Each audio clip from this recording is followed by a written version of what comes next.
No futebol, existe uma confusão comum entre velocidade e inteligência. Entre correr rápido e pensar rápido. Muitos jogadores resolvem o jogo com explosão física. Poucos resolvem com leitura. Breno Bidon pertence ao grupo mais raro. O dos jogadores que entendem o jogo antes que ele aconteça. Desde muito cedo, ficou claro que Breno não era um talento comum. Não pelo físico. Não pelo drible midiático. Mas pela capacidade de decidir melhor que os outros em menos tempo. Enquanto a maioria dos jovens precisa dominar, olhar e então escolher. Bidon já sabia o que faria antes da bola chegar. Isso não se ensina. Se reconhece.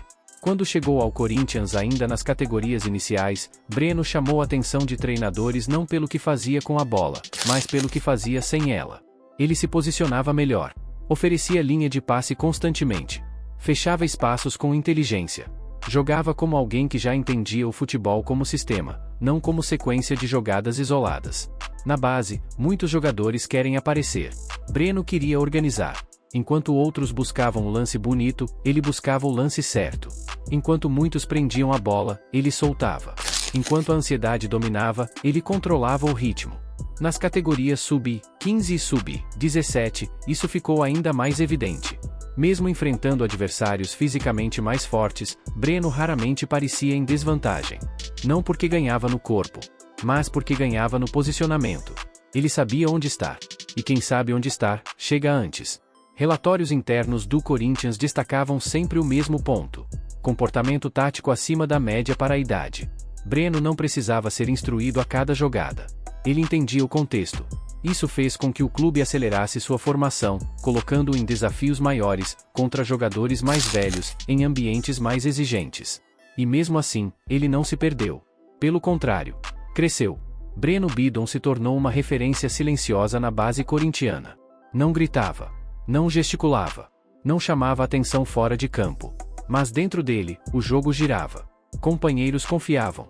Treinadores respeitavam. O time funcionava melhor com ele em campo. O Corinthians tem uma tradição clara no meio-campo.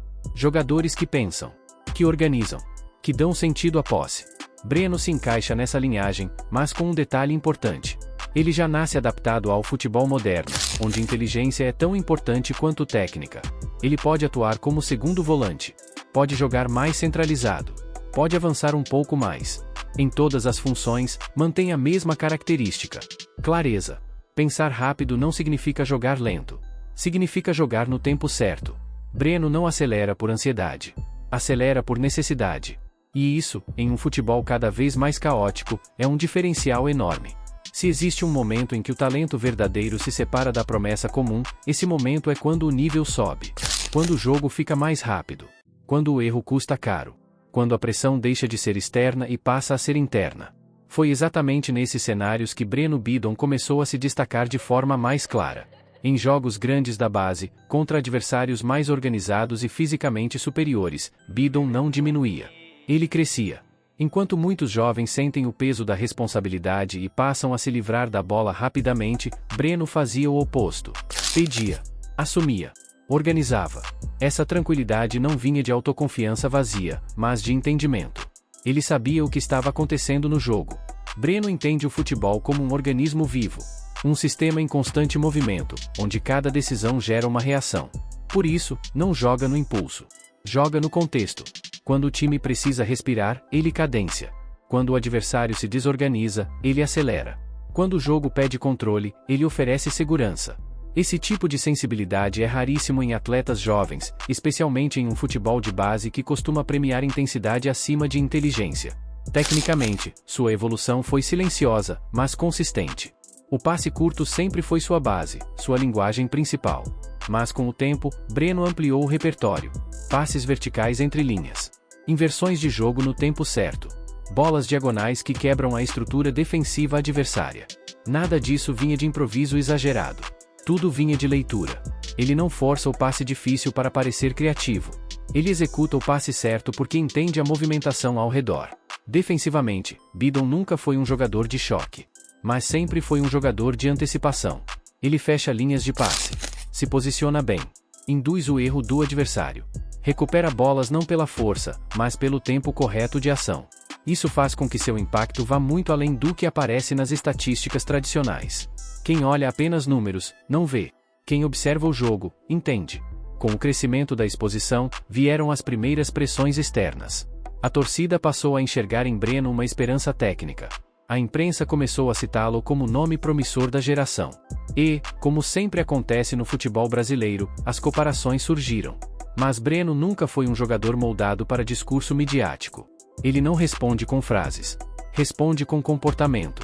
O Corinthians, ciente do perfil raro que tinha em mãos, optou por um caminho estratégico. Nada de atalhos. Nada de acelerar artificialmente o processo. A ideia era simples. Permitir que Breno amadurecesse sem perder sua essência. E isso fez toda a diferença.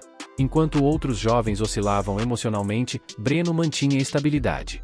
Errava, ajustava, seguia jogando. O erro não o paralisava. O erro o informava. Essa relação saudável com a falha é um dos pilares da inteligência de jogo. Jogadores que têm medo de errar jogam travados. Breno joga solto, mas consciente. Aos poucos, ficou claro que o Corinthians não estava formando apenas um bom jogador. Estava formando alguém capaz de organizar equipes. Alguém que entende o jogo para além da própria função. Alguém que melhora o coletivo. E esse tipo de jogador é raro em qualquer geração. Quando a transição para o futebol profissional começou a se desenhar, o desafio era óbvio. A mente teria que acompanhar um jogo ainda mais rápido, mais físico e mais cruel. Na base, pensar rápido é vantagem. No profissional, é obrigação. A transição da base para o futebol profissional costuma ser o momento mais cruel da carreira de um jogador. O tempo diminui. O espaço desaparece. O erro deixa de ser aprendizado e passa a ser cobrança. É ali que muitos talentos se perdem. Com Breno Bidon, o efeito foi diferente. Desde os primeiros treinos com o elenco principal do Corinthians, ficou claro que ele não chegava despreparado. Não apenas tecnicamente, mas mentalmente. Enquanto alguns jovens entram no profissional tentando provar algo a cada toque na bola, Breno entrou tentando entender. Entender o ritmo. Entender o posicionamento dos companheiros. Entender o que o jogo pedia. Esse é um detalhe fundamental. O jogador que tenta provar demais geralmente erra mais. O jogador que observa primeiro costuma durar mais. Nos treinamentos, Bidon chamava a atenção pela rapidez com que assimilava conceitos. Exercícios táticos, ajustes posicionais, mudanças de função, tudo era absorvido com naturalidade. Não havia deslumbramento. Não havia medo. Havia consciência de processo. Quando começaram a surgir as primeiras oportunidades em jogos oficiais, mesmo que em minutos limitados, Breno não mudou seu comportamento. Não tentou resolver sozinho. Não forçou jogadas. Não buscou holofote. Jogou simples. Jogou funcional. Jogou certo. E isso, no futebol profissional, pesa muito mais do que um lance bonito isolado. A diferença de ritmo entre a base e o profissional é brutal. O adversário não apenas corre mais. Ele pensa mais rápido. Ele pune mais rápido. Breno acompanhou esse ritmo com algo que não se treina em academia. Antecipação mental. Seu corpo pode não ser o mais forte do elenco. Mas sua mente reduz essa diferença. Ele sabe onde estar antes da bola chegar. Sabe quando oferecer apoio. Sabe quando girar o jogo. Sabe quando não arriscar. Essa capacidade diminui desgaste físico e aumenta a eficiência, algo vital para jogadores de meio campo. Outro aspecto decisivo dessa fase foi o comportamento sob pressão. No Corinthians, a pressão não é circunstancial. Ela é permanente. Cada erro é amplificado. Cada jogo é analisado. Cada jovem carrega expectativas que muitas vezes não condizem com o estágio de formação. Breno, até aqui, não se deixou contaminar. Erra sem se esconder. Acerta sem se empolgar. Essa estabilidade emocional é um ativo raríssimo. Com o passar das partidas, ficou claro que Breno Bidon não era apenas mais um jovem sendo testado. Ele começava a organizar o time quando estava em campo. Mesmo com poucos minutos, o Corinthians jogava mais limpo, mais estruturado, mais lógico. Isso acontece porque Breno conecta setores. Ele não joga isolado. Ele conecta defesa, meio e ataque. Muitas vezes, sua contribuição não aparece no lance final, mas está na origem da jogada. É o passe que quebra a primeira linha. É o movimento que puxa a marcação. É o toque simples que acelera o jogo. Outro ponto que fortaleceu sua posição no elenco foi a versatilidade. Breno pode atuar mais recuado, iniciando jogadas. Como segundo volante, organizando o ritmo. Ou mais adiantado, participando da construção ofensiva. Em todas essas funções, mantém a mesma lucidez. Isso torna valioso em qualquer modelo de jogo. E em um clube que vive constantes ajustes táticos, esse tipo de jogador se torna essencial. Internamente, o Corinthians passou a enxergar Bidon de outra forma. Não mais como promessa distante, mas como jogador utilizável no presente, com potencial de crescimento real. E esse é um ponto-chave. Jogadores inteligentes amadurecem mais rápido no profissional. Eles erram menos por ansiedade. Eles entendem melhor o contexto. Eles sabem esperar o jogo chegar até eles. Com isso, Breno deixou de ser apenas um nome observado com cautela e passou a representar algo maior. Uma ideia de futebol. Um meio-campo que pensa, que controla, que entende o tempo do jogo. Em um futebol cada vez mais acelerado e caótico, isso é quase subversivo. Com o passar dos meses, Breno Bidon deixou de ser apenas um jovem observado com curiosidade e passou a representar algo mais profundo dentro do Corinthians, uma ideia de jogo. Em um clube historicamente associado à força, à raça e à entrega emocional, Bidon surge como o símbolo de um meio-campo que pensa antes de agir. Um jogador que entende que intensidade sem organização vira desperdício. Que posse sem propósito não ganha jogo. Que o futebol, no mais alto nível, é um jogo de decisões, não de impulsos. E essa compreensão muda tudo. O impacto de Breno Bidon não se mede apenas em números. Não está apenas em gols, assistências ou estatísticas de destaque. Ele está no time que perde menos a bola, no meio-campo que se posiciona melhor, na equipe que sofre menos transições, no jogo que flui com menos ruído. Bidon melhora o coletivo sem chamar atenção para si. E isso, no futebol moderno, é ouro. Mesmo jovem, Breno já demonstra algo raro: liderança funcional. Não é o líder que grita. Não é o líder que aparece. É o líder que organiza. Ele orienta companheiros próximos. Indica linhas de passe. Corrige posicionamento com gestos simples.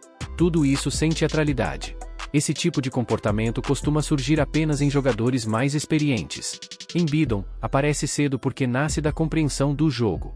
No Corinthians atual, marcado por instabilidade técnica, mudanças de treinadores e ajustes constantes de modelo, jogadores como Breno se tornam ainda mais valiosos. Porque ele se adapta, independentemente do sistema. Posse ou transição. Pressão alta ou bloco médio. Jogo apoiado ou direto. Breno entende o que o jogo pede. Ele não depende de um esquema específico para render. Ele dá sentido ao esquema. Naturalmente, o mercado observa. Clubes europeus buscam exatamente esse perfil. Meio-campistas que pensam rápido, protegem a bola e tomam decisões corretas sob pressão. Em ligas cada vez mais táticas, o jogador que entende o jogo vale mais do que o jogador que apenas executa.